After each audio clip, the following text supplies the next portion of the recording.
আসসালামু আলাইকুম, সবাই কেমন আছেন? আশা করি সবাই ভালো আছেন। আজকে আপনাদের সাথে শেয়ার করব শীতকালের নতুন আলু দিয়ে শোল মাছের ভুনা রেসিপি। তো চলুন ভিডিওতে যাওয়া যাক। রান্না করতে এখানে নিয়েছি পরিমাণ মতো শোল মাছ, আগে থেকে কেটে ধুয়ে পরিষ্কার করে এর মধ্যে হলুদের গুঁড়া, মরিচের গুঁড়া, লবণ দিয়ে মাখিয়ে নিব। তারপর চুলায় একটা প্যান বসালাম। প্যানটা গরম হয়ে আসলে দিয়ে দিব সয়াবিন তেল পরিমাণ মতো। তেলটা গরম হয়ে আসলে দিয়ে দিব মাখিয়ে রাখা মাছগুলো। মাছটা এক পাশ হালকা হয়ে আসলে এটাকে উল্টিয়ে নিব। আমরা এই রান্নাটা করতে মাছটা একদম কড়া ভেজে নেব না, হালকা ভেজে নেব। হালকা ভাজা হয়ে গেলে মাছটা নামিয়ে নিব। এরপর চুলায় একটা প্যান বসালাম। প্যানটা গরম হয়ে আসলে এর মধ্যে দিয়ে দিব পরিমাণ মতো সয়াবিন তেল।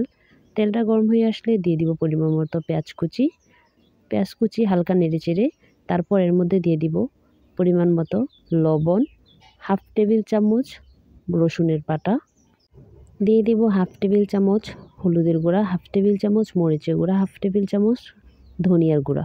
তারপর নাড়াচাড়া করে এর মধ্যে দিয়ে দিব সামান্য পরিমাণ একটু পানি কষানোর জন্য। দিয়ে দিব আগে থেকে কেটে রাখা দুটো টমেটো কুচি। তারপর নাড়াচাড়া করে ঢাকনা দিয়ে ঢেকে দিব 2 মিনিটের মতো।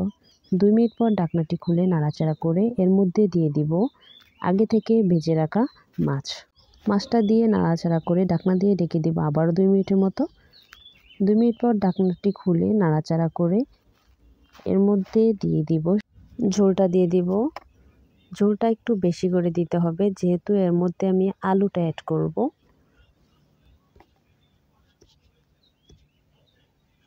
এর মধ্যে দিয়ে দিব আগে থেকে কেটে ধুয়ে রাখা আলু।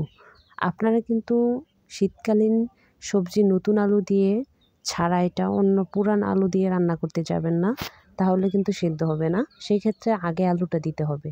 তারপর ঢাকনা দিয়ে ঢেকে দেব 7 থেকে 8 মিনিটের মতো, একদম মিডিয়াম লো আছে।